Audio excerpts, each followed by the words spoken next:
નમસ્કાર 3 વાગ્યાના સમાચાર સાથે હું છું પૂજા। સમાચારની શરૂઆત પહેલા એક નજર હેડલાઇન્સ પર।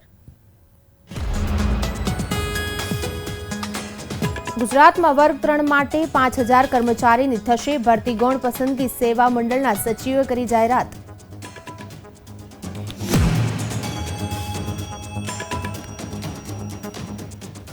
કોરોનાએ તોડ્યો 225 દિવસનો રેકોર્ડ। 24 કલાકમાં 797 કેસ, નવા કેસ 5ના થયા મોત।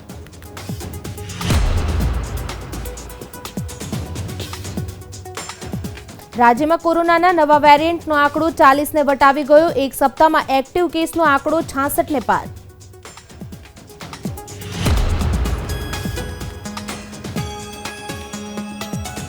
લોકસભા ચૂંટણી પહેલા જેડીયુમાં મોટો ફેરફાર। લલનસિંહના રાજીનામા બાદ નીતિશ કુમાર બન્યા નવા અધ્યક્ષ।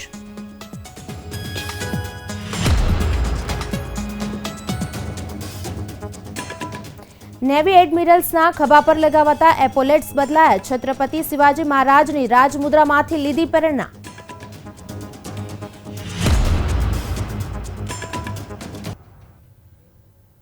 વિગતવાર સમાચારની વાત કરીએ ત્યારે સરકારી નોકરીની ભરતીને લઈ મોટા સમાચાર સામે આવ્યા છે, જેમાં ગૌણ સેવા પસંદગી મંડળના સચિવે જાહેરાત કરી છે। તેમાં 15 જાન્યુઆરી પહેલા ભરતીની જાહેરાત થશે। 5000 જેટલી જગ્યાઓ માટે જાહેરાત બહાર પડાશે। વર્ગ 3ની ભરતી માટે સરકારે નિયમોમાં ફેરફાર કર્યા છે, જેમાં જુનિયર ક્લાર્કની ભરતી પરીક્ષા MCQ પદ્ધતિથી લેવાશે। 15 જાન્યુઆરી પહેલા 5000 જેટલી જગ્યાઓની જાહેરાત થશે। હવે પછીની તમામ પરીક્ષાઓ કોમ્પ્યુટર આધારિત રહેશે। ગ્રુપ A અને ગ્રુપ B બનાવવામાં આવ્યા છે। ગ્રુપ A મુજબ અલગ અલગ 17 કેડરની ભરતી પરીક્ષા થશે, તેમજ બંને ગ્રુપ માટે એક જ ફોર્મ ભરી સંયુક્ત પરીક્ષા આપી શકાશે।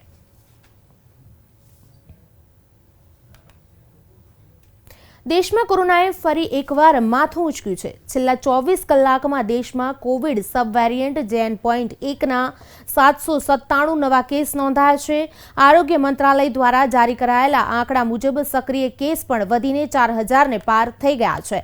આ સાથે 5 દર્દીઓના કોરોનાના કારણે મોત પણ થયા છે।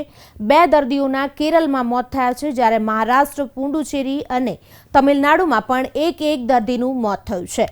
નોંધનીય છે કે દેશમાં 19 મે 2023 બાદ એક દિવસમાં સૌથી વધુ કેસ અત્યારે નોંધાયા છે।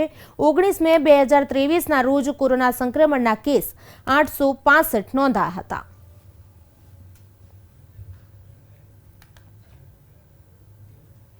કોરોનાનો ગુજરાતમાં ધીમી ગતિએ પગપેસારો થઈ રહ્યો છે।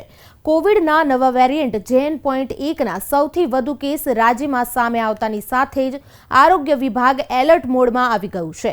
ગુજરાતમાં હાલ કોરોનાના 66 કેસ એક્ટિવ છે। આ આંકડો અઠવાડિયા પહેલા ફક્ત 23 સુધી સીમિત હતો। ગુજરાતમાં JN.1ના વેરિયન્ટના 40 કેસ છે, પરંતુ રાહતની વાત એ છે કે 22 દર્દી સાજા થયા છે અને 14 દર્દીઓ હોમ આઇસોલેશન હેઠળ છે। જો કે આ નવા વેરિયન્ટને કારણે અમદાવાદમાં 82 વર્ષીય વૃદ્ધાનું મૃત્યુ પણ થયું હતું। સાથે જ શહેરમાં કોરોનાના કેસમાં ધીમી ગતિએ વધારો થઈ રહ્યો છે।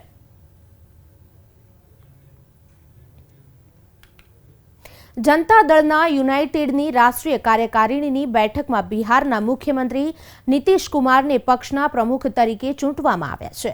પક્ષના વર્તમાન પ્રમુખ લલનસિંહે રાજીનામું આપ્યું હતું અને તેમના નામનો પ્રસ્તાવ મૂક્યો હતો। સૂત્રોએ જણાવ્યું હતું કે પાર્ટીના મોટાભાગના મુખ્ય નેતાઓનું માનવું હતું કે 2024માં લોકસભાની ચૂંટણીના ભાગરૂપે આ નિર્ણાયક સમયે નીતિશ કુમાર તેમનો સૌથી અગ્રણી ચહેરો હોવાને કારણે સંગઠનનો હવાલો તેમણે સંભાળવો જોઈએ।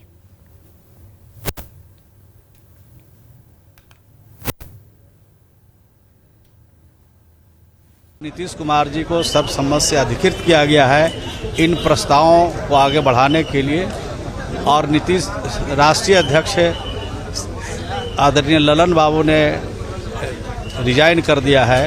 चूँकि लोकसभा का चुनाव उनको लड़ना है, वक्त कम मिलता है, इसलिए वक्त को ध्यान में रखते हुए उन्होंने रिजाइन किया है और मुख्यमंत्री श्री नीतीश कुमार जी का प्रस्ताव उन्होंने दिया है और मुख्यमंत्री जी ने इसको स्वीकार कर लिया। नीतीश कुमार उन्होंने इस्तीफा अपना दिया और मुख्यमंत्री जी को राष्ट्रीय अध्यक्ष बनने का प्रस्ताव दिया, जिस पर पूरे सदन ने, जो राष्ट्रीय कार्य समिति के जितने भी सदस्य हैं, दोनों हाथ खड़ा करके ताली बजा के समर्थन किया।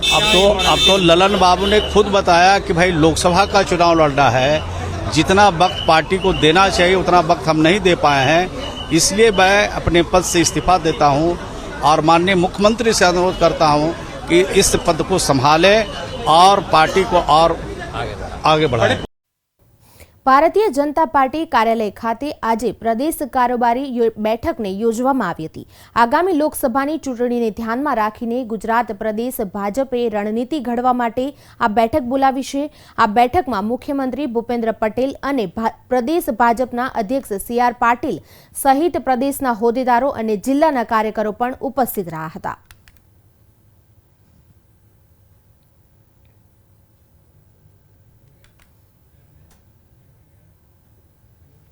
નેવી એડમિરલ્સના ખભા પર લગાવાતા એપોલેટ્સ હવે બદલાઈ ગયા છે। નવા એપોલેટ્સ પર છત્રપતિ શિવાજી મહારાજની રાજમુદ્રાનું ચિહ્ન દેખાય છે। નૌકાદળ દિવસ 2023 દરમિયાન જ વડાપ્રધાન મોદીએ કહ્યું હતું કે હવે એડમિરલ્સના ખભા પર ભારતીયતાની ઓળખવાળા એપોલેટ્સ લગાવાશે। પીએમ મોદીની જાહેરાત બાદ જ આ એપોલેટ્સને ફાઇનલ સ્વરૂપ અપાયો હતો। શુક્રવારે નેવી એડમિરલ્સના નવા એપોલેટ્સની ડિઝાઇનનું અનાવરણ કરાયું હતું। ડિઝાઇનની વાત કરીએ તો આ નવી ડિઝાઇન નેવીના ફ્લેગથી જ પ્રેરિત છે અને તે ભારતના સમૃદ્ધ વારસાને દર્શાવે છે। આ નવી ડિઝાઇન પંચ પ્રાણના 2 સ્તંભને દર્શાવે છે।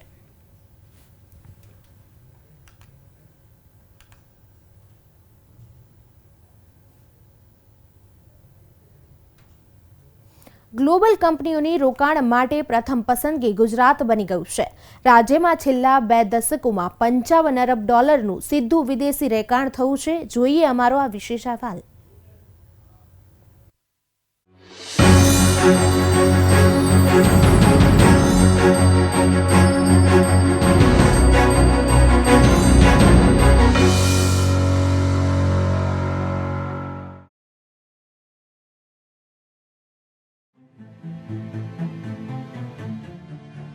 ગુજરાતનો ભૌગોલિક વિસ્તાર ભારતના કુલ ભૌગોલિક વિસ્તારના માત્ર 6% જેટલો છે।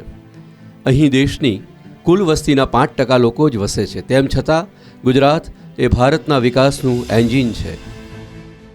मैंने हमेशा ही कहा है कि गुजरात के विकास से देश का विकास 100 કરતાં વધુ ફોર્ચ્યુન અને 500 કરતાં વધુ વૈશ્વિક કંપનીઓ સહિત વિશ્વની સૌથી મોટી બહુરાષ્ટ્રીય કંપનીઓ ગુજરાતમાં કાર્યરત છે। તેમાં સુઝુકી, હોન્ડા, હિટાચી અને ટોયોટા જેવી ઘણી કંપનીઓનો સમાવેશ થાય છે। મારુતિ સુઝુકીના એક્ઝિક્યુટિવ ડિરેક્ટર રાહુલ ભારતીએ જણાવ્યું કે ગુજરાત રોકાણ માટે આદર્શ રાજ્ય કેમ છે। Sharp understanding of what investors actually look for. The Gujarat government provides robust infrastructure, ease and speed of doing business, and future progressive policies. And that's the reason Suzuki Group and its vendor partners have invested above rupees 28,000 crores in the state, leading to employment of more than 1 lakh people. Airbus ઇન્ટરનેશનલના વડા Christian શેરરે ગુજરાતમાં તેમણે કેમ રોકાણ કર્યું તે વિશે વિસ્તૃત વાત કરી। Accept with humility and a great sense of responsibility the trust and confidence that the Government of India has reposed in Airbus. Airbus has a most trusted and respected partner, and both our companies will work together to build an excellent final assembly line here in Gujarat. છેલ્લા 2 દાયકામાં ગુજરાત સરકારના પ્રયાસોથી $55 billion સીધું વિદેશી રોકાણ ગુજરાતમાં આવ્યું છે। બ્યુરો રિપોર્ટ, પ્રવેગ ટીવી। ગુજરાતમાં વિદેશી મૂડીરોકાણમાં સતત વધારો થઈ રહ્યો છે। દેશ માટે ગુજરાત એક મોડેલ તરીકે ઉભરી આવ્યું છે।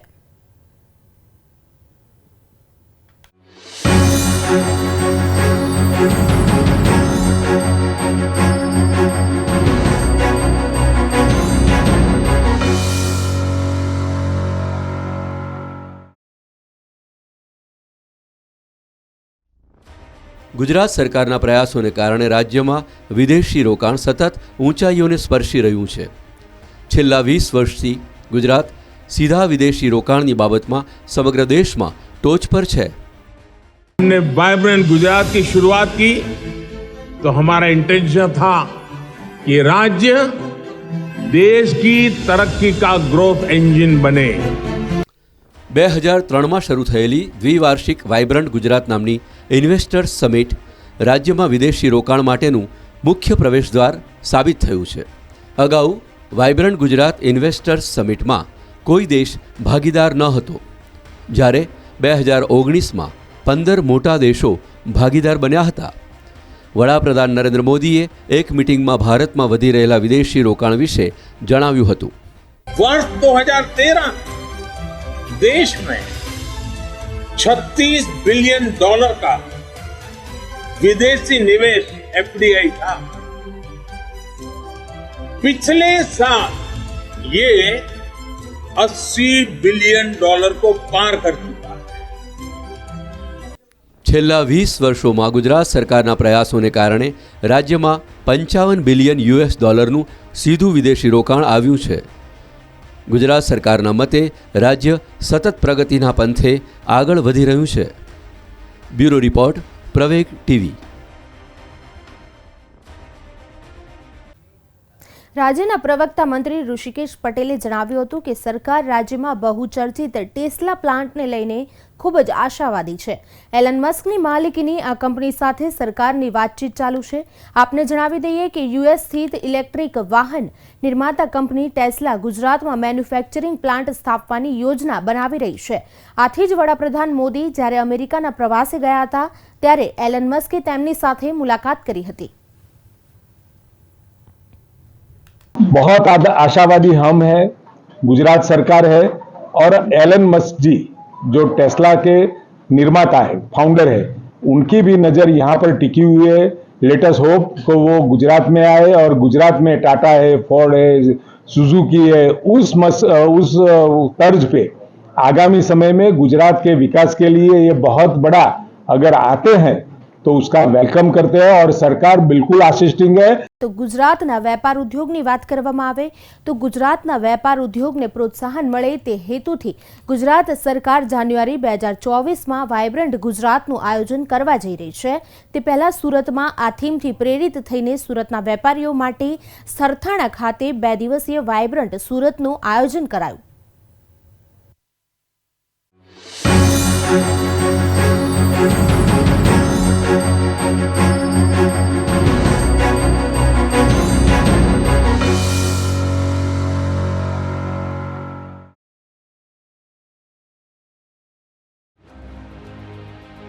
સુરત એ કાપડ ઉદ્યોગનું હબ ગણવામાં આવે છે. સુરતમાં ગાર્મેન્ટનો વેપાર ખૂબ મોટો છે, પરંતુ સમગ્ર દેશમાં તેનો ફાળો માત્ર 2 થી 5% છે. ત્યારે હવે કાપડ ઉદ્યોગના હબની માફક સુરતને રેડીમેડ ગાર્મેન્ટનું હબ બનાવવા વેપારીઓ પ્રયત્નશીલ બન્યા છે. સુરતના ગાર્મેન્ટ ઉદ્યોગને વેપાર મળે તે હેતુ સાથે સુરતના સરથાણા ખાતે 2 દિવસીય ગાર્મેન્ટ એક્સપોનું આયોજન કરવામાં આવ્યું હતું. સઘન ગુજરાત ચેમ્બર ઓફ કોમર્સ દ્વારા આયોજિત આ એક્ઝિબિશનમાં સુરતમાં બનતા ગાર્મેન્ટ અને ડિઝાઇનર આઉટફિટ માટેના તમામ મટીરિયલનું ડિસ્પ્લે કરવામાં આવ્યું. આ ગાર્મેન્ટ એક્સપોનો આશય એવો છે કે ગાર્મેન્ટ ઇન્ડસ્ટ્રીમાં પ્રવેશવા માગતા લોકો, ઉદ્યોગકારો અને જે ઓલરેડી કામ કર્યા છે તે લોકોને ગાર્મેન્ટ એપેરેલ્સને લગતી તમામ ચીજવસ્તુઓનું અહીંયા માહિતી મળે, એક્ઝિબિશન થાય કે જેમાં નવી અપડેટેડ ટેકનોલોજી સાથેની ચીજવસ્તુઓ કેવી રીતે મળે એ માટે સમગ્ર ભારતમાંથી 40 કરતાં વધારે એક્ઝિબિટર્સ અહીંયા પોતપોતાની ચીજવસ્તુઓ એક્ઝિબિટ કરી રહ્યા છે. અને અપેરલ્સ બનાવવામાં જુદી જુદી નવી ચીજવસ્તુઓ કેવી ઉપયોગી થાય એ પણ અહીંયા મળી રહી છે. કોઈ બેંગ્લોરથી આવ્યું છે, કોઈ તિરુપુરથી આવ્યું છે, કોઈ જયપુરથી આવ્યું છે, કોઈ સાઉથમાંથી, નોર્થમાંથી, બધી જગ્યાએથી આવ્યા છે. અને એ લોકોને આ 2 દિવસમાં ઘણી બધી ચીજવસ્તુઓ એક્ઝિબિટ કરે છે, જેથી આપણા ઉદ્યોગકારોને એ માહિતી મળશે, માર્ગદર્શન મળશે, પ્રોડક્ટ જોવા મળશે, એની સાથે ઓર્ડર પણ લઈ શકાશે. આવી રીતે 100 થી 200 કરોડ ના રૂપિયાનું બિઝનેસ આમાંથી 2 દિવસમાં જનરેટ થાય એવું મને લાગી રહ્યું છે. એક ગાર્મેન્ટ એક્સપો અને કોન્ક્લેવ SGCCI દ્વારા થઈ રહ્યું છે. ત્યાં ઇન્ડિયાના બધા જ સ્ટેશન્સથી આપણે એક્ઝિબિટર્સ આવેલા છે જેને પણ ગાર્મેન્ટ ઇન્ડસ્ટ્રીમાં પગ જમાવો છે. આજે કોઈ મને એક ગાર્મેન્ટ બનાવવું છે તો મારે A to Z કઈ વસ્તુની જરૂર પડશે, પ્લસ એના નોલેજ સેશન્સ પણ અહીંયા કોન્ક્લેવમાં આપણે રાખ્યા છે. તો આજે અને કાલે બંને દિવસ એવા કોન્ક્લેવ્સ છે, એવા સ્પીકર્સ આવેલા છે આપણા પાસે કે જે તમને ગાર્મેન્ટ ઇન્ડસ્ટ્રી વિશે માહિતગાર કરશે. આ 2 દિવસીય એક્સપોમાં દેશના 10 થી 15,000 જેટલા વેપારીઓએ પોતાનું રજીસ્ટ્રેશન કરાવ્યું છે, જેના થકી સુરતના કપડાં ઉદ્યોગને 200 કરોડ રૂપિયાનો બિઝનેસ થવાની સંભાવના છે. આ એક્ઝિબિશનમાં કર્ણાટક, ઉત્તર પ્રદેશ, મહારાષ્ટ્ર, બિહાર સહિતના વિવિધ રાજ્યોના વેપારીઓએ પણ ભાગ લીધો છે. પ્રવેગ ટીવી, સુરત. હવે વાત કરીએ રામ મંદિરના પ્રાણ પ્રતિષ્ઠા મહોત્સવની.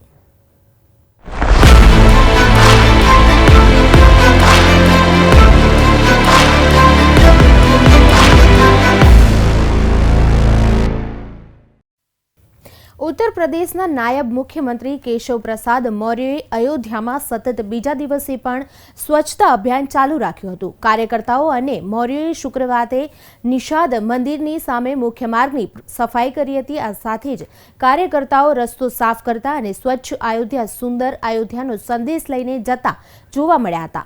ભગવાન રામના અભિષેક સમારોહ પહેલા સ્વચ્છતા અભિયાનની આ પહેલ હાથ ધરવામાં આવી છે.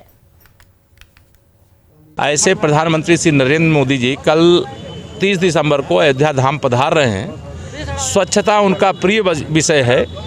जो राम के सेवकों की भी सेवा करें, ऐसी सेवा करने का सौभाग्य आदरणीय प्रधानमंत्री जी की प्रेरणा से हम सब लोगों को प्राप्त हुआ है.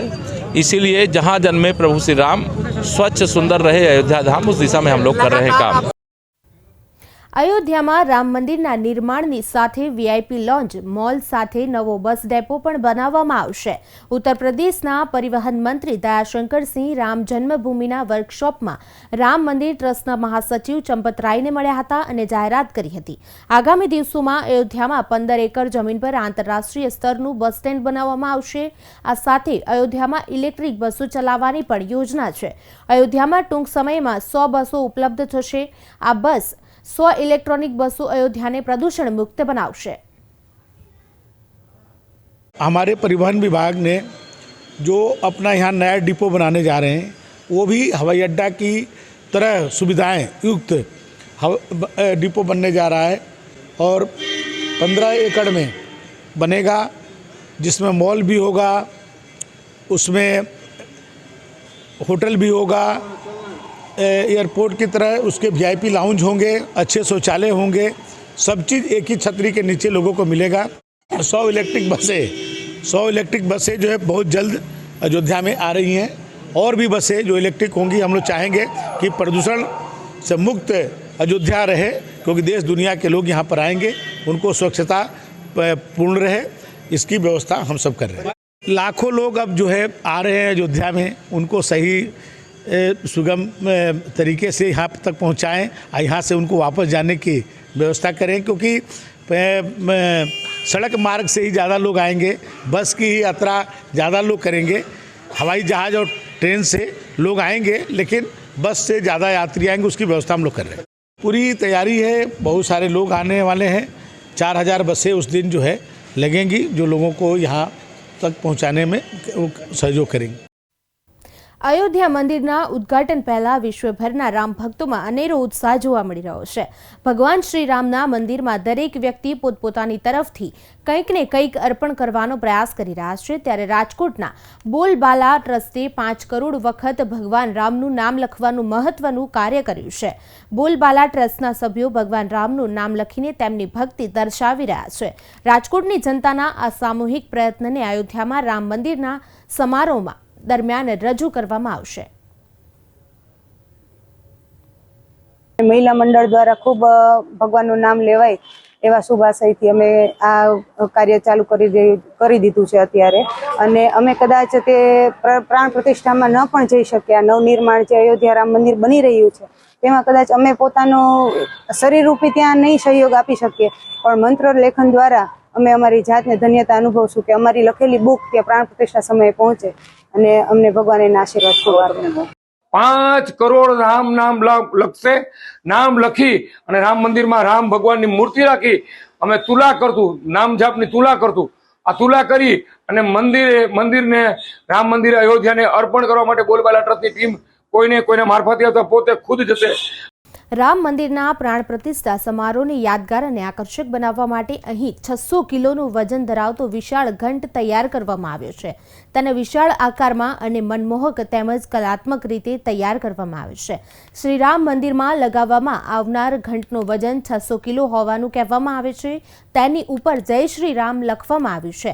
આ ઘંટની વિશેષતા એ પણ છે કે તે અષ્ટધાતુમાંથી તૈયાર કરવામાં આવેલ છે. એવી માહિતી પણ મળી છે કે એક ફેક્ટરીમાં 400 કર્મચારીઓએ દિવસ રાત મહેનત કરીને આ વિશાળ ઘંટને તૈયાર કર્યો છે. તેને ઉત્તર પ્રદેશના જલેસરમાં તૈયાર કરવામાં આવ્યો છે. જલેસરના એક પરિવાર તરફથી આ ઘંટ રામ મંદિરને અર્પણ કરવામાં આવ્યો છે.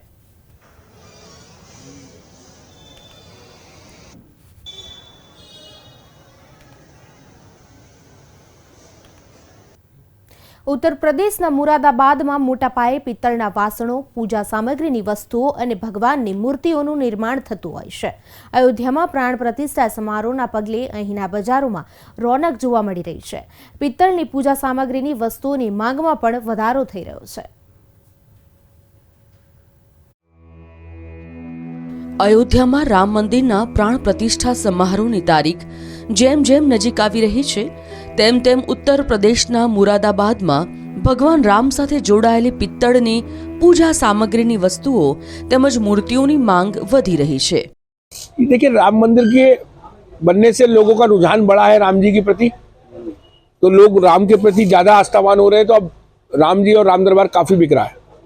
अयोध्या में जो 22 जनवरी को कार्यक्रम होने वाला है राम मंदिर के उद्घाटन का, तो क्या उसमें आने वाले श्रद्धालु इसको खरीदेंगे? बिल्कुल खरीदेंगे, बिल्कुल खरीदेंगे. મુરાદાબાદ પિત્તળના વાસણોના ઉત્પાદન અને વેચાણ માટે પ્રખ્યાત છે. અહીં મોટી સંખ્યામાં કારીગરોને રોજગારી મળે છે. આ કારીગરોમાંથી ઘણા મુસ્લિમ છે. તેઓ પેઢીઓથી આ કામ સાથે સંકળાયેલા છે. કારીગરો અને વેપારીઓનું કહેવું છે કે ભગવાન રામની મૂર્તિઓ, રામ દરબાર અને ભગવાન હનુમાનની ગદાની માંગમાં હાલ નોંધપાત્ર વધારો થયો છે. कम से कम 70% काम बढ़ा हुआ है इस टाइम. और इसकी क्या वजह है? इसकी वजह है अयोध्या में जा रही है ना माल. अच्छा. अयोध्या की वजह से काम ज्यादा बढ़ा हुआ है. इस बार राम दरबार और राम की सेल्स ज्यादा है, बहुत ज्यादा है. राम मंदिर का उद्घाटन है सर. अच्छा. जो वहाँ श्रद्धालु आएंगे, श्रद्धालु अपनी व्यापारी के तरीके से जो भी आएगा अपना कुछ ना कुछ तो खरीद कर लेकर ही जाएगा. सबसे ज्यादा डिमांड इस टाइम राम जी के गदगा की है. अच्छा. हनुमान जी की बहुत प्रतिमा जा रही है. सबको हनुमान जी और राम जी चाहिए बस इस टाइम. આ વેપારીઓને વિશ્વાસ છે કે આગામી દિવસોમાં ભગવાન રામ સાથે જોડાયેલી ધાર્મિક વસ્તુઓની માંગ પહેલા કરતા વધારે જોવા મળશે. બ્યુરો રિપોર્ટ, પ્રવેગ ટીવી.